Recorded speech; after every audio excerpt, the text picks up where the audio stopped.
Hello students, welcome to Affairs Cloud, Learn to Lead. My name is Vikas Rana. तो students हमारी एक application है carriers cloud के नाम से जो कि आप डाउनलोड कर सकते हैं प्ले स्टोर से। ये एप्लीकेशन स्पेसिफिकली एंड्रॉयड यूजर्स के लिए अवेलेबल है। इस एप्लीकेशन में आपको लॉगिन करना होगा अपनी जीमेल आईडी से and once you have logged in आप इस पेज पे जाएंगे। आप यहां पर इस पेज पे देख सकते हैं एक कोड है क्रैक10। अगर आप ये कोड क्रैक10 यूज करते हैं तो आपको 10% का डिस्काउंट मिलेगा अगर आप परचेज करते हैं हमारा कोर्स को। अब कोर्स हम आप सोचेंगे कि ये कोर्स इतना अच्छा इतना इंपॉर्टेंट कोर्स क्यों है, क्या रीजन है इस कोर्स का इतना अच्छा होने का। देखिए, हम डेली बेसिस पे आपको करंट अफेयर्स प्रोवाइड करेंगे, वीकली बेसिस पे, मंथली बेसिस पे। मतलब डेली बेसिस पे हम आपको पीडीएफ प्रोवाइड करेंगे उस दिन के कंटेंट की एकदम अच्छे से, बिल्कुल नोट्स फॉर्मेट में, ताकि आपको खुद के नोट्स ढूंढने ना पड़े, बनाने ना पड़े और ये नोट्स पढ़ के आपकी रिवीजन हो सके। यही आपको क्विज भी हम प्रोवाइड करेंगे सेम कंटेंट की डेली बेसिस पे। 20 से क्वेश्चंस की क्विज होगी, आपको एप्लीकेशन पे मिल जाएगी, जो आप रिवीजन के लिए हमारा पीडीएफ पढ़ के कोर्स को रिवीजन करने के लिए, अगर आप जब चाहेंगे कि मैं कहां से रिवाइज करूं, हम आपको एप्लीकेशन पे ही रिवाइज करा देंगे अपनी थ्रू दिस क्विज। ऐसे ही वीकली फॉर्मेट में आपको 50 क्वेश्चंस की क्विज मिलेगी और PDF, compiled PDF of important questions of that week. ऐसे ही मंथली बेसिस पे एक टॉप 100 क्वेश्चंस की पीडीएफ मिलेगी, जो बहुत अच्छी पीडीएफ होती है। बिल्कुल कहते हैं ना, एकदम star questions, most important questions of that month हम कवर करते हैं। इसी के साथ साथ जो बच्चे बैंक के लिए प्रिपेयर कर रहे हैं उनके लिए तो ये एक वन स्टॉप सॉल्यूशन है। बहुत अच्छा कंटेंट हम आपको प्रोवाइड करते हैं। 99.99% हम अपना कंटेंट कवर कर देते हैं रिलेटेड टू बैंकिंग अवेयरनेस।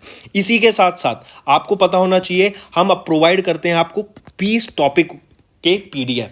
ये टॉपिक की पीडीएफ कौन कौन सी होती हैं, जैसे अगर आपने एग्जाम में देखा होगा, ऐप से रिलेटेड, ऑब्यूट्री, किस पर्सनैलिटी की मृत्यु हो गई, बुक्स, किस बुक को कौन से ऑथर ने लिखी है, इंपॉर्टेंट डेज के बारे में, नेशनल अफेयर्स के बारे में, इंटरनेशनल अफेयर्स के बारे में, डिफेंस के बारे में, ये पर्टिकुलर सैटेलाइट किसकी है, ये मिसाइल किसके द्वारा लॉन्च की गई। तो इससे रिलेटेड हम सब आपको कंटेंट प्रोवाइड करते हैं, जो आपके लिए बहुत ज़्यादा हेल्पफुल रहता है।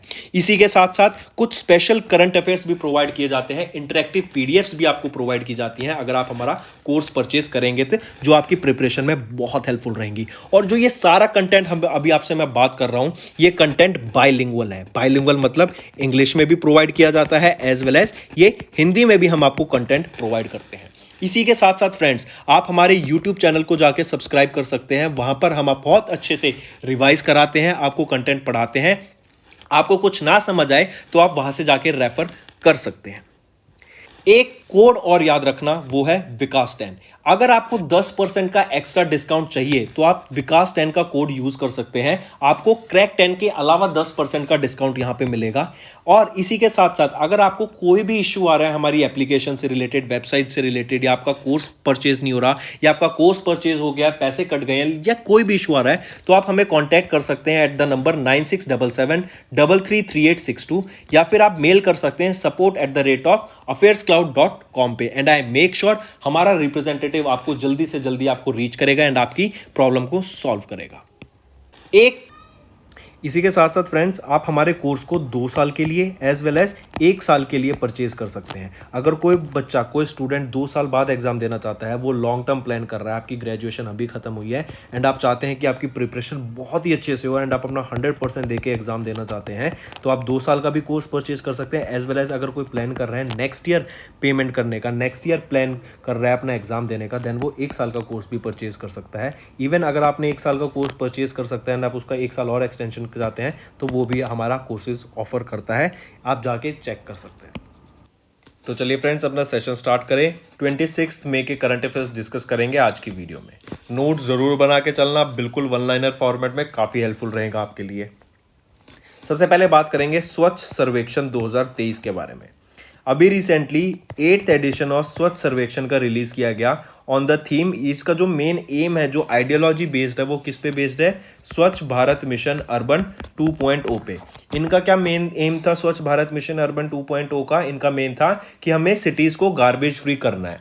ठीक है, सिटीज को गार्बेज फ्री करना है। और ये कब लॉन्च किया गया था? 1 अक्टूबर 2021 को ये लॉन्च किया गया था, स्वच्छ भारत मिशन अर्बन 2.0। ठीक है, फिर स्वच्छ सर्वेक्षण, ये वो भी यही कहता है कि हमें अपनी सिटीज को साफ रखना है, हमें जो कूड़ा लोग फैलाते हैं, जितना ज़्यादा फैलाते हैं उससे ज़्यादा हमें प्रोसेस करना चाहिए ताकि जो हमारा एक्सेस में कूड़ा ना रहे। ठीक, हमें पॉल्यूट नहीं करना चाहिए इस चीज़ों को, हमें वेस्ट को प्रॉपरली मैनेज करना चाहिए। इसी के बेसिस पे एक थीम भी रिलीज़ की गई थी स्वच्छ भारत अर्बन 2.0 के बेसिस पे स्वच्छ सर्वेक्षण की ये थीम रहेगी। 8th एडिशन की ये थीम थी, वो है waste to wealth. I repeat, Swachh Survekshan के 8th एडिशन की क्या थीम थी? Waste to wealth. ये लॉन्च किसके द्वारा किया गया था? 8th एडिशन श्री मनोज जोशी के द्वारा, जो कि हमारे सेक्रेटरी है मिनिस्ट्री ऑफ हाउसिंग अफेयर्स के, उनके द्वारा 8th एडिशन ऑफ स्वच्छ सर्वेक्षण 2023 लॉन्च करा गया था। ठीक है, जैसे आपके प्लास्टिक वेस्ट को रिड्यूस करना, फिर वेस्ट प्रोसेस करना, उसको हमें एंकरेज करना कि हमें जीरो वेस्ट फैलाना चाहिए। पार्क्स में भी, कहीं पे भी, रोड पे चलते हुए हमें ना वेस्ट नहीं क्रिएट करना चाहिए। जो मेन एम पे भी चल रहा था, ये 3 Rs पे वर्क कर रहा था। इसका प्रिंसिपल क्या था? Reduce, recycle and reuse. ठीक, reduce, recycle and reuse. Also, the ranking of the wards within the cities is also being promoted through the Swachh Sarvekshan 2023। जौन सी सिटी ज़्यादा अच्छा सफाई रखेगी वो टॉप पे रहेगी, जो कम सफाई रखेगी वो आपकी नीचे आती रहेगी। ठीक है। In addition, cities would also assess to on dedicated indicators on the issue of open urination and open spitting। मतलब येलो स्पॉट्स हो गए कि यहाँ पे आप क्या नहीं कर सकते, आप यूरिन नहीं कर सकते। फिर रेड स्पॉट्स किसके लिए हो गए आपके, कि आप यहाँ पे ओपन में स्पिट नहीं कर सकते, आप ओपन में थूक नहीं सकते। ठीक है, चलिए फिर स्वच्छ सर्वेक्षण की बात करें तो ये लॉन्च कब किया गया था? 2016 में लॉन्च किया गया था by ministry of housing and urban affairs. Reason क्या था? कि हमारी जो सिटीज हैं उनको और ज्यादा अच्छा करना, उनको और ज्यादा साफ करना, ये बेसिक एम रहेगा आपका स्वच्छ सर्वेक्षण का। और इसकी थीम हम देख ही चुके हैं। थीम क्या थी स्वच्छ सर्वेक्षण मिशन की? Waste to wealth. चलिए नेक्स्ट पे आते हैं। नेक्स्ट हम बात करेंगे फॉरेन इन्वेस्टमेंट फैसिलिटेशन पोर्टल की, FIF पोर्टल की। FIF पोर्टल को कितने साल पूरे हो गए? डायरेक्ट क्वेश्चन आएगा, 5 साल पूरे हो गए हैं। And since it's abolition of FIPB क्या था? FIPB आपको याद रखना है, FIPB होता है आपका फॉरेन इन्वेस्टमेंट प्रमोशन बोर्ड। ये आपका 24 मई 2017 को अबॉलिश कर दिया गया था। उसकी जगह क्या बनाया गया था? Foreign investment facilitation portal.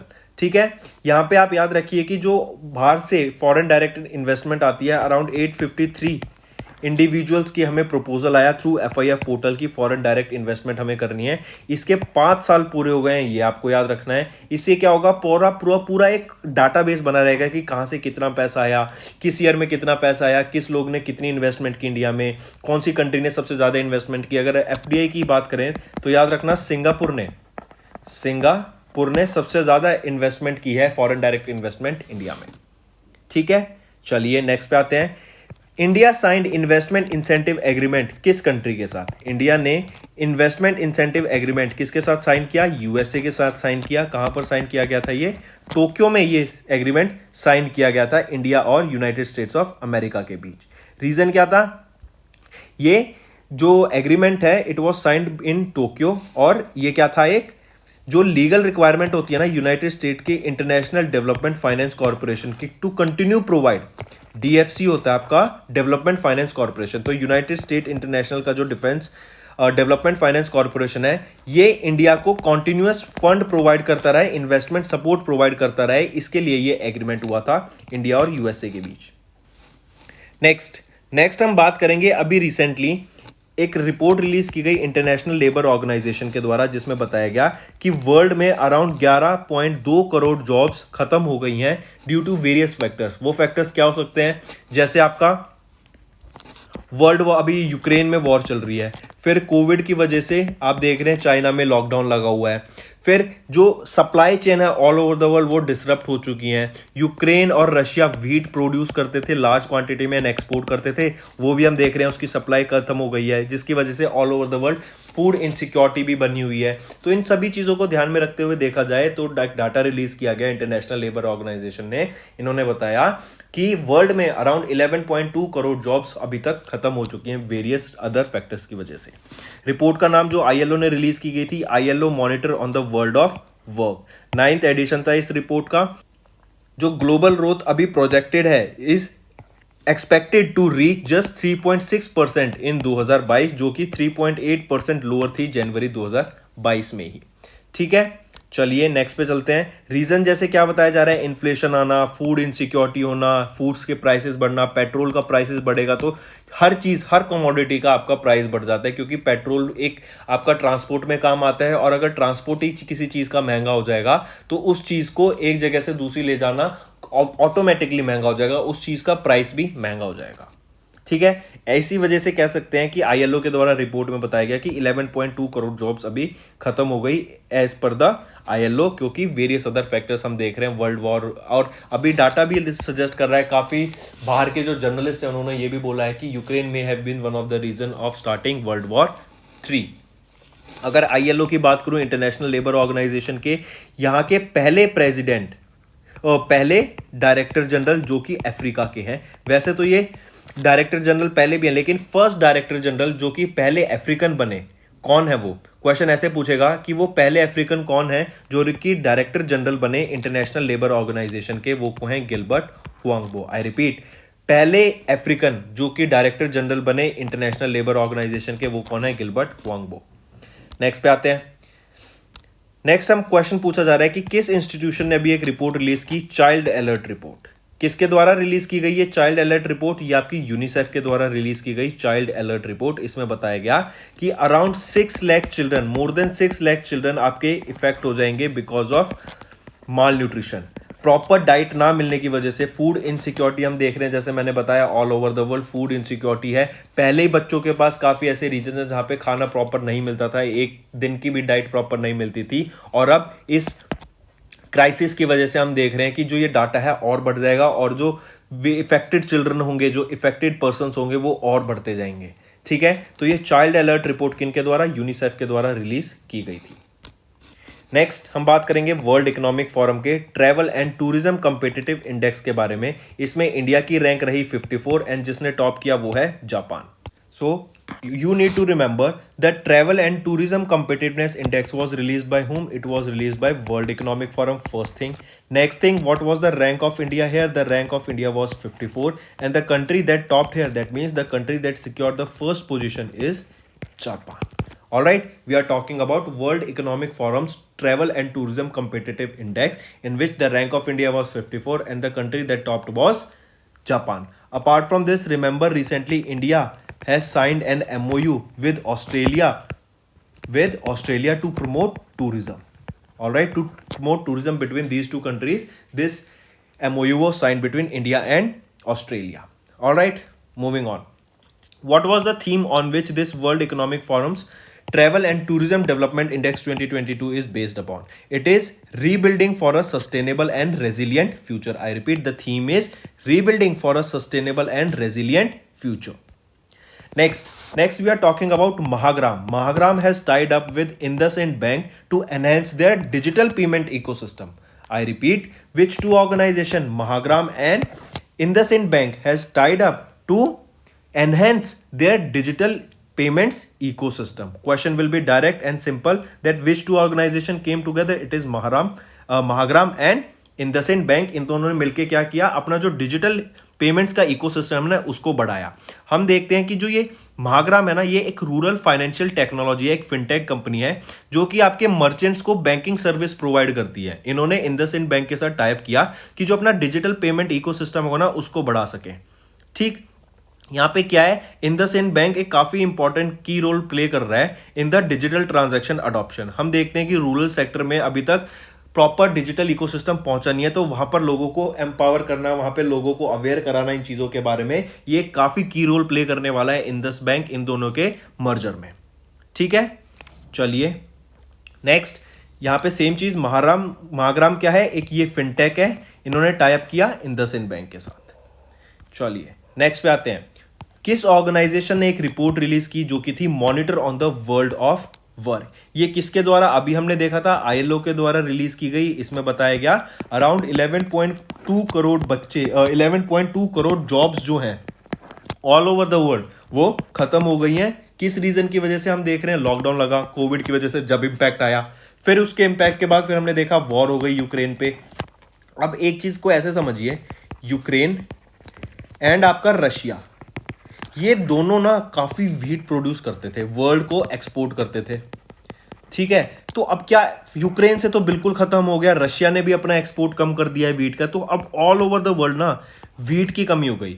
तो इंडिया को अप्रोच किया गया कि इंडिया एक्सपोर्ट करेगा वीट को, लेकिन स्टार्टिंग में तो इंडिया ने कुछ कंट्रीज को एक्सपोर्ट करना स्टार्ट कर दिया, लेकिन बाद में इंडिया ने भी वीट पे एक्सपोर्ट बैन लगा दिया कि कोई भी प्राइवेट प्लेयर्स, गवर्नमेंट तो करेगी लेकिन कोई भी प्राइवेट प्लेयर कोई वीट को एक्सपोर्ट नहीं करेगा अराउंड द वर्ल्ड। सिर्फ ये गवर्नमेंट होगी, देख के करेगी कि कभी इंडिया में भी क्राइसिस ना आ जाए। इंडिया में क्राइसिस आने का क्या रीजन हो सकता है, क्योंकि अभी हमने देखा हीट वेव, इंडिया में हीट वेव आ रखे हैं इंडिया और पाकिस्तान में, जिसकी वजह से इंडिया की जो क्रॉप्स है वो काफी इफेक्ट हुई है सीवियर हीट की वजह से, जिसकी वजह से जो हमारा वीट का प्रोडक्शन या किसी दूसरी क्रॉप का प्रोडक्शन है वो भी थोड़ा थोड़ा कम हो गया है। ठीक है, तो ऑन अ सेफ साइड रहने के लिए इंडिया ने वीट का प्रोडक्शन भी बंद कर दिया। एंड ये सारी चीजें आप मिलकर कह सकते हैं ऑल ओवर द वर्ल्ड एक डिसरप्शन कॉज हो रखा है, जिसकी वजह से हम देख रहे हैं कि 11.2 करोड़ जॉब्स को हम कमी देखने को मिली इन द 2022। और ये डाटा किसके द्वारा, ILO के द्वारा रिलीज किया गया। नेक्स्ट हम बात करेंगे यूको बैंक। आप यहां पे देखते हैं एग्रीकल्चर बिजनेस लिखा है, तो एग्रीकल्चर बिजनेस हो गया आपका बेसिकली क्या, फार्मिंग हो गया। तो उसको बढ़ावा देने के लिए, एग्रीकल्चर बिजनेस में बूस्ट लाने के लिए यूको बैंक ने पैसालो डिजिटल लिमिटेड के साथ टाई अप किया। रीजन क्या रहेगा, आपका एग्रीकल्चर बिजनेस को बूस्ट लाने के लिए, जो छोटे टिकट पे लोगों को लोन प्रोवाइड करने के लिए, कि जो छोटे फार्मर्स हैं उनको लोन प्रोवाइड किया जा सके, ताकि वो अपना जो प्रोजेक्ट्स हैं, जो अपने एग्रीकल्चर लैंड है उस पर अच्छे से काम कर सके। ठीक है, इसको ध्यान में रखते हुए यूको बैंक ने किसके साथ टाई अप किया, पैसालो डिजिटल लिमिटेड के साथ टाई अप किया। ये जो पार्टनरशिप है ना, ये हेल्प करेगी यूको बैंक के एग्रीकल्चर एडवांसमेंट में। एक ये विन विन सिचुएशन रहेगी दोनों पैसालो के लिए एंड यूको बैंक के लिए। ठीक है, जैसे आप ऐसे समझिए, किसी आदमी के पास, किसी फार्मर के पास लैंड है, लेकिन उसके पास कोई पैसा नहीं है, पैसे नहीं है ताकि उस पर वो ग्रो करे और उस पर खर्चा करके आपकी क्रॉप्स ग्रो कर सके, फर्टिलाइजर, सीड्स, वाटर, इलेक्ट्रिसिटी, इन सब का खर्चा नहीं है, तो उनको छोटा अमाउंट पे लोन प्रोवाइड करेगा UCO Bank along with Paisalo Digital Limited. ठीक है, एंड ये दोनों क्या करेंगे, अपने एग्रीकल्चर बिजनेस को बढ़ाएंगे। नेक्स्ट पे आ जाते हैं, काफी इंपॉर्टेंट न्यूज, डायरेक्ट क्वेश्चन आएगा कि किस कंपनी को ने, या फिर ऐसा आएगा किस कंपनी ने एप्पल को ओवरटेक कर लिया to become the most valuable company. वो है सऊदी अरमाको। सऊदी अरमाको की जो टोटल मार्केट कैप है अब वो है $2.43 ट्रिलियन, और जो एप्पल की मार्केट कैप है वो है आपकी $2.3 ट्रिलियन। तो साफ साफ दिख रहा है कि जो सबसे मोस्ट वैल्यूएबल कंपनी बन गई है वो है सऊदी अरमाको, आपकी मोस्ट वैल्यूएबल कंपनी हो गई है।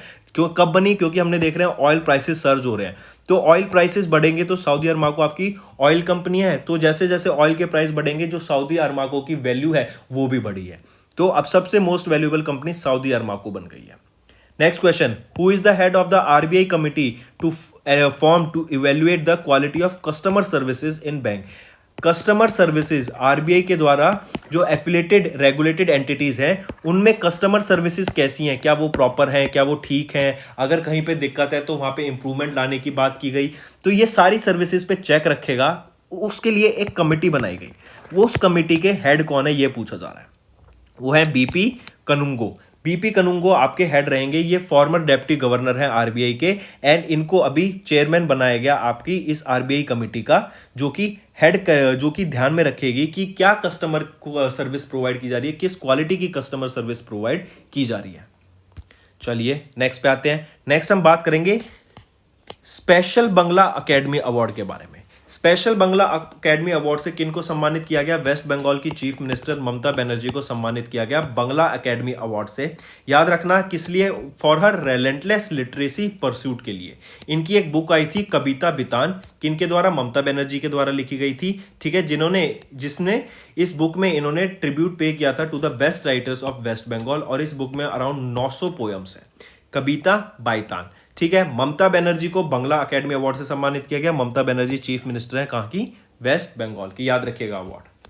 नेक्स्ट याद रखना आपको अवार्ड, पहला फॉर द राजभाषा शील्ड, फर्स्ट प्राइज फॉर राजभाषा शील्ड। ये किसको सम्मानित किया गया राजभाषा शील्ड से फर्स्ट प्राइज को, वो है NHPC लिमिटेड को। याद रखना first prize for the year 2020-21 and second prize for the year 18-19 के लिए सम्मानित किया गया किसको, NHPC को, फॉर राजभाषा शील्ड। रीजन क्या, कि ये हिंदी को प्रमोट करते हैं, राजभाषा को हमारे प्रमोट करते हैं। इवन अगर आपने अभी सुना हो रिसेंटली शायद 500,000 या फिर $800,000 इंडिया ने खर्चा करा है यूएन में, ताकि हिंदी को प्रमोट किया जा सके। हिंदी के यूज को प्रमोट करने के लिए भी अभी इतना खर्चा किया जा रहा है, क्योंकि एक ग्लोबल स्केल पे मान्यता मिलती है फिर, ठीक है। इसीलिए याद रखना, राजभाषा शील्ड अवार्ड किसको दिया गया? एनएचपीसी लिमिटेड को दिया गया, यूनियन मिनिस्टर ऑफ पावर के द्वारा। इसी के साथ साथ एक चीज और याद रखना, ये जो एनएचपीसी है ना, इनको इससे पहले राजभाषा कीर्ति पुरस्कार से भी सम्मानित किया जा चुका है 9 बार। राजभाषा कीर्ति पुरस्कार से भी सम्मानित किया जा चुका है 9 times by the government of India. ताकि किस लिए, और ये किस लिए सम्मानित किया गया था? क्योंकि जो इनका काम है राजभाषा को प्रमोट करने का, इंप्लीमेंट कराने का, उसके लिए। नेक्स्ट हम बात करते हैं 2022 के Wangari Maathai forest champion award के बारे में। फॉरेस्ट चैंपियन अवार्ड आ गया तो मतलब इसमें क्या है, कंट्रीब्यूशन किया होगा, जिसको इस अवार्ड को मिला है उन्होंने कंट्रीब्यूट किस लिए किया होगा? फॉरेस्ट को प्रिजर्व करने के लिए, जहां पे वो लोग जहां पे रहते हैं फॉरेस्ट में, उनकी लाइफ को इंप्रूव करने के लिए। इसीलिए कैमरून एक्टिविस्ट सिसली नेपजेट, इनको ऑनर किया गया 2022 के Wangari Maathai forest champion award से, for her contribution to preserving forest and improving the lifes of people dependent on forest. मतलब फॉरेस्ट को प्रिजर्व करने में, फॉरेस्ट को देखभाल करने में उनकी, एंड वहां पे जो लोग रहते हैं उनकी लाइफ को बेटर बनाने के लिए किनको सम्मानित किया गया Wangari Maathai forest champion award से? वो है कैमरूनियन आर्टिस्ट सिसली नेपजेट। Next, my government help desk, ये एक पोर्टल था जो कि असेसिबल किया गया to the citizens of which citizen social platform. इसको ऐसे याद रखो, डिजी लॉकर सुना है आपने? डिजी लॉकर में क्या होते हैं? आपके डॉक्यूमेंट्स होते हैं, वेरीफाइड डॉक्यूमेंट्स होते हैं। वहां पे आप अपना driving licence, pan card, 10th 12th की मार्कशीट, ग्रेजुएशन मार्कशीट भी रख सकते हैं। तो अभी ये डॉक्यूमेंट्स आपके व्हाट्सएप पे अवेलेबल हो जाएंगे। इस व्हाट्सएप पे अवेलेबल हो जाएंगे, तो यही आपसे यहां पूछा जा रहा है कि my government help desk has been made accessible to the citizens in which social media platform. तो व्हाट्सएप पे आपके ये डॉक्यूमेंट्स अवेलेबल हो जाएंगे। तो ये है, और डिजी लॉकर का भी पूछ लिया जाए, पूछ सकते हैं कि डिजी लॉकर की जो फैसिलिटी थी अब कहां पे अवेलेबल हो जाएगी? वो व्हाट्सएप पे अवेलेबल हो जाएगी। नेक्स्ट पे आते हैं। नेक्स्ट हम बात करेंगे, union health secretary Rajesh Bhushan ji को अपॉइंट किया गया as the chairperson of committee B at the 75th World Health Assembly. ये कमिटी बी क्या है, कमिटी ए क्या है, पहले तो ये देख लेते हैं। याद रखना, जो असेंबली फंक्शंस होते हैं ना, जैसे ऐसे याद रखो, हर साल वर्ल्ड हेल्थ असेंबली होती है, ठीक है। ये एक WHO की बॉडी है जिसमें 194 मेंबर्स होते हैं, ठीक है, 194 मेंबर्स होते हैं। ये जो मेंबर्स हो, ये जो फैसिलिटी होती है ना, ये असेंबली, ये क्या करती है? 2 कमिटी में बनी हुई है, कमिटी ए और कमिटी बी। कमिटी ए का काम क्या है? जो technical and health related matters है ना, उस पर वर्क करना। और कमिटी बी का काम क्या है? जो एडमिनिस्ट्रेटिव एंड फाइनेंशियल मैटर्स को डील करना WHO के। आई रिपीट, कमिटी ए का काम क्या है? ये आपके टेक्निकल एंड हेल्थ मैटर्स को डील करती है, और कमिटी बी क्या करती है? आपके एडमिनिस्ट्रेटिव और फाइनेंशियल रिलेटेड मैटर को डील करती है WHO के। तो अभी रिसेंटली इस कमिटी बी के जो चेयरपर्सन बने वो कौन है? राजेश भूषण जी। और ये कब बने? During the 75th World Health Assembly के दौरान बने। ठीक, चलिए, each year World Health Assembly, a body that comprises WHO's 194 member states, deliberates on health, administrative and financial matters. ये असेंबली ए कमिटी और बी कमिटी में बनी है। कमिटी ए हमने देखा किस में डील करती है? Technical, deals with technical and health matters, और कमिटी बी डील करती है आपका एडमिनिस्ट्रेटिव एंड फाइनेंशियल मैटर्स में। चलिए नेक्स्ट पे आते हैं। नेक्स्ट हम बात करेंगे WHO के डायरेक्टर जनरल कौन है? Tedros Ghebreyesus. इनको वापस से रीइलेक्ट कर लिया गया है for the second term as the director general of WHO। याद रखिएगा, पहली बार डॉक्टर टेड्रोस गेब्रेसिस आपके डायरेक्टर जनरल कब बने थे WHO के? 2017 में बने थे, ठीक है। और अब इनको सेकंड टाइम के लिए for the second term appoint कर लिया गया है DG। मूविंग ऑन, नेक्स्ट हम बात करेंगे इंडिगो के चीफ एग्जीक्यूटिव ऑफिसर कौन बने हैं नए? वो है पीटर एल्ब्रस। पीटर एल्ब्रस किनको रिप्लेस करेंगे to become the new CEO of IndiGo? वो है रोनोय दत्ता। रोनोजॉय दत्ता को रिप्लेस करेंगे कौन? Peter Elbrus. क्वेश्चन डायरेक्ट आएगा, या तो पूछ लेंगे कि रोनोजॉय दत्ता क्या थे? ये अब फॉर्मर CEO हैं आपके इंडिगो के। पीटर एल्बर्स किनको रिप्लेस करेंगे? रोनोजॉय दत्ता को। या ऐसे पूछ लेगा कि नया CEO कौन बने हैं इंडिगो के? वो हैं पीटर एल्बर्स। चलिए नेक्स्ट पे आते हैं। नेक्स्ट भी वन लाइनर है बिल्कुल, कि किस ऑर्गेनाइजेशन ने अभी 7.5% स्टेक बाय करा है Aditya Birla fashion and retail के लिए, रिटेल में for 2195 crore rupees. I repeat, किस ऑर्गेनाइजेशन ने, जीआईसी ने 7.5% स्टेक बाय करा है Aditya Birla fashion and retail में, कितने अमाउंट के लिए, 2.195 करोड़ रुपए में।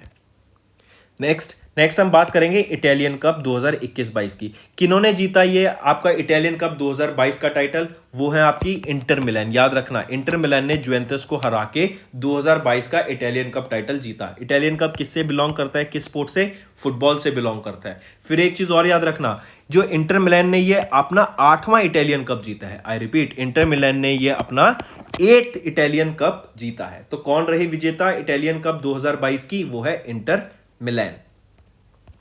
मूविंग ऑन, नेक्स्ट हम बुक की बात करेंगे, वो है listen to your heart the London adventure. इस बुक को ऑथर किसके द्वारा, रस्किन बॉन्ड के द्वारा किया गया। ये पब्लिश की जाएगी पेंगुइन रैंडम हाउस के द्वारा। एंड ये रस्किन बॉन्ड के 88th बर्थडे जो कि 19 मई 2022 को आता है, उस दिन इस बुक को रिलीज किया जाएगा।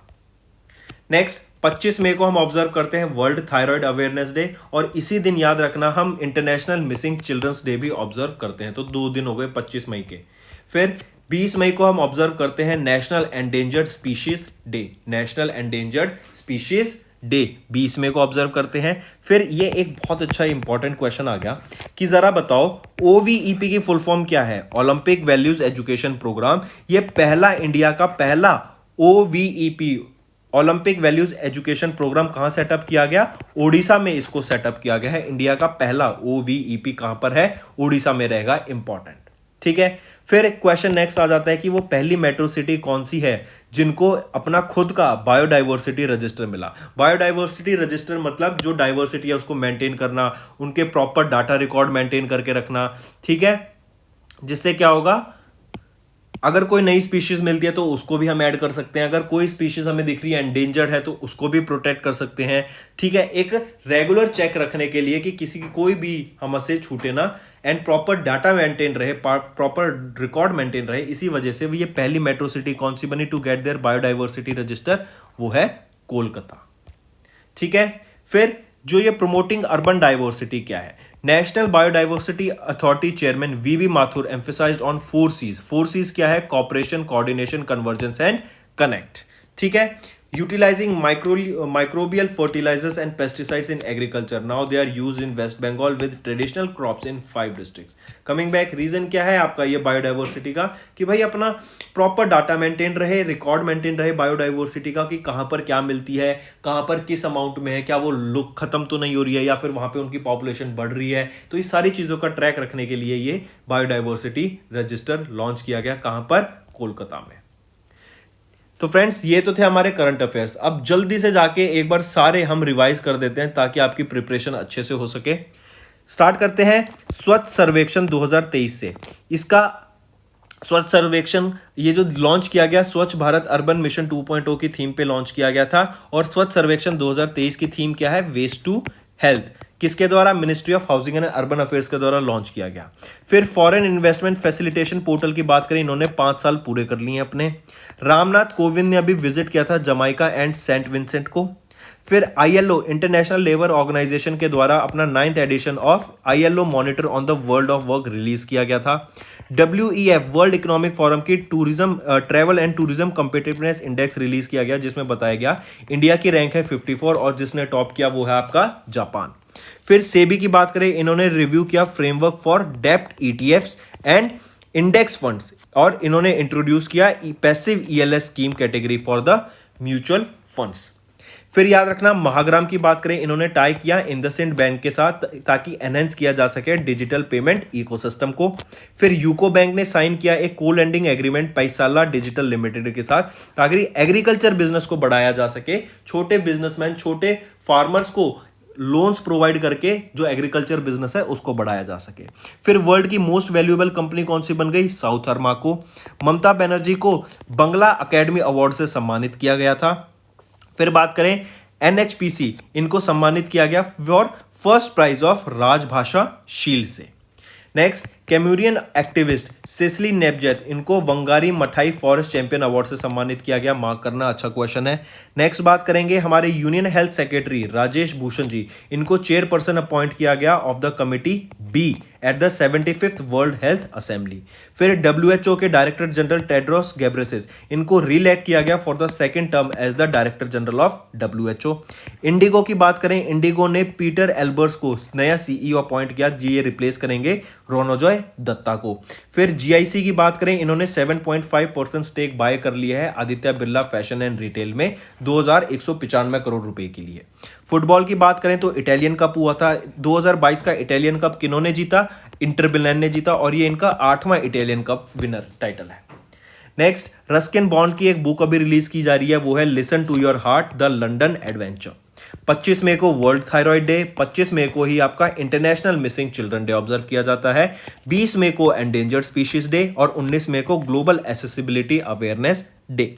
फिर बात करें इंडिया का पहला Olympic value education programme, Olympic value education programme कहां सेटअप किया जाएगा? ओडिशा में लॉन्च किया गया है।